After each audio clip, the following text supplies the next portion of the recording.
So, kamusta po mga streetwise? Ako po si Takero Miyamoto at welcome po sa aking munting channel. So, mga kababayan, no? So, alam naman po natin na nung nagsalita nga po si Ramil Madriaga dun po sa house, isa po sa mga binanggit niya, si Sara Duterte daw po talaga is mahina ang kokote sa klase, sa law school. At nangaaway pa raw po ng mga kaklase. No? So spoiled brat nga talaga. Oh. So ngayon, na nangyari po ngayon mga babayan, sumagot po yung San Sebastian. Siyempre, sasagot yun. Kasi ranang eskwelahan nila yun eh.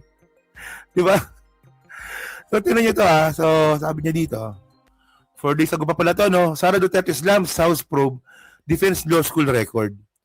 Di ba? So sa dinami-dami po ng mga sinabi po ni Ramil Madriaga, ang una niyang sinagot, no, tungkol po sa kanya pag-aaral.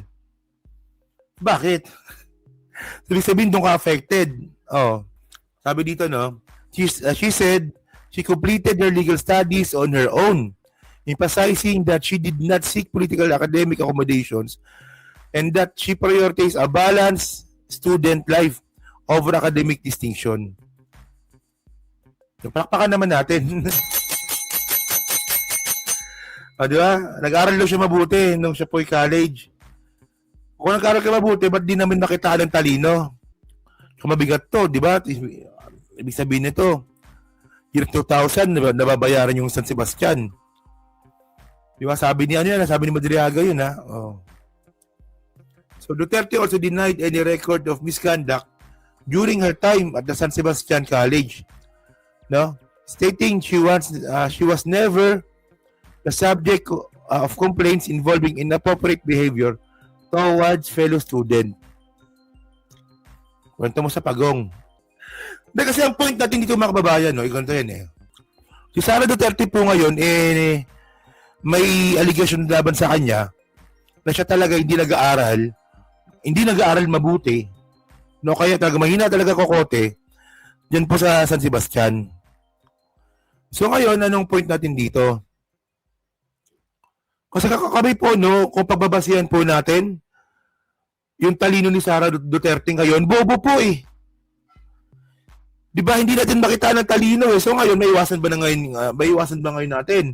Yung mga kababayan po natin na maniwala na posibleng nabayaran lang or na-reconsider lang, no, yung academics ni Sara. Di ba? So, nawala ako Nawala. Sorry. O di ba? So ayun ang point natin.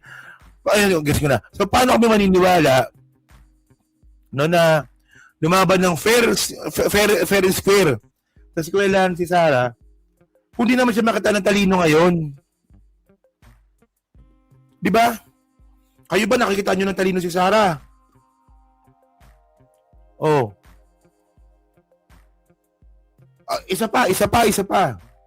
Sabi po ni Ramil Madriaga, si Sara daw po, masamang ugali ka sa kapwa estudyante.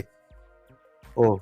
So ngayon, nadala niya rin po pala yan kasi po nananapak po siya ng sheriff.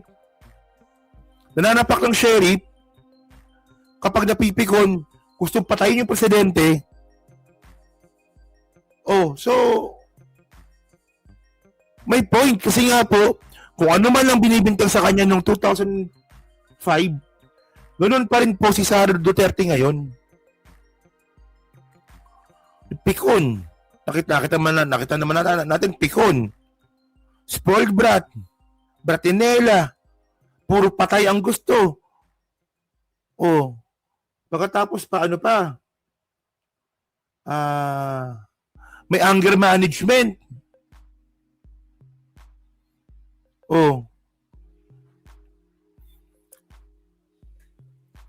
Actually, yung sabihin binabayaran yung San Sebastian kasi kasira ng eskwela nila yan. Pero by the way, no, sumagot po yung San Sebastian eh. Ano natin Ano ba tayo? Wait lang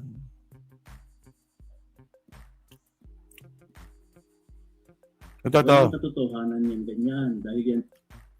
So, ito po yung San Sebastian, sumagot na po ngayon. Tingnan natin. niyang ganyan dahil yan ay hindi nangyayari sa College of Law. Nung panahon na ang Vice Presidente ay nasa San Sebastian College of Law, ako po'y miyembro na ng faculty ng panahon na yon. Bagamat hindi ako ang dekano, ay kasama ko sila Attorney Ryan Kilala na noong panahon na yon ay siya ang Associate Dean. At mapapatunayan ko no, na walang ganyang kalakaran sa San Sebastian College of Law. Okay, naiinsulto ang mga miyembro ng faculty namin, no, na Sa totoo lang po mga kababayan, no, nakaka-insulto naman po talaga yung mga statement po ni Madriaga. Pero syempre, ang point namin dito, paano kami magkakaroon ng hindi pagsimpatya, no? Sa sinasabi ni Madriaga, kung nakikita naman po namin yung produkto ninyong si Sara Duterte. Di ba? Produkto nyo yan eh. Di ba? Produkto po ng San Sebastian si Sara Duterte. So ano nga si Sara Duterte? Mahina kokote. So ayun din po sinabi ni Madriaga, mahina kokote ni Sara Duterte. Ang sabi ni Madriaga, hindi maganda ang pakikitungo ni Sara Duterte sa kanyang mga klase. So ano ginawa ni Sara na napak ng sheriff? Oh, papatay si PBBM. Nakipag-usap sa hitman. So produkto nyo yan eh. Oh, hindi ko sinasabi na sinungaling ka. Pero ang pinaka-main point natin dito, si Sara lang mag-isa. Hindi naman natin dito sinasama yung mga ibang estudyante, si Sara lang po mag-isa. Eh nakita naman po talaga natin kung ano yung sinasabi po ni Madriaga, dun po sa kanyang statement, ganoon talaga si Sara. May nakokote, tapos palaaway. O, di ba? O, ano ba tayo? O, continue. may mga ganyang paratang. Hindi po yan totoo at hindi po yan nangyayari sa San Sebastian College of Law. At noon hanggang ngayon. Okay? At palagay ko naman, lahat yata ng College of Law sa buong Pilipinas no, ay hindi papayag na may ganyang kalakaran sa kanilang kolehiyo. Opo. Tama naman, tama naman. Tama naman yun. Kasi kasiraan nyo talaga yan. Okay, so kung magpapatunay na hindi totoo, so tingnan na lang po natin to sa korte ng impeachment. Kasi malamang baka matanong din po yan. So itong mga sinasabi, mga paratang ni Ramil Madriaga ay walang basihan talaga, din. Wala po. Alam ho yan ng mga profesor, alam yan ng mga estudyante.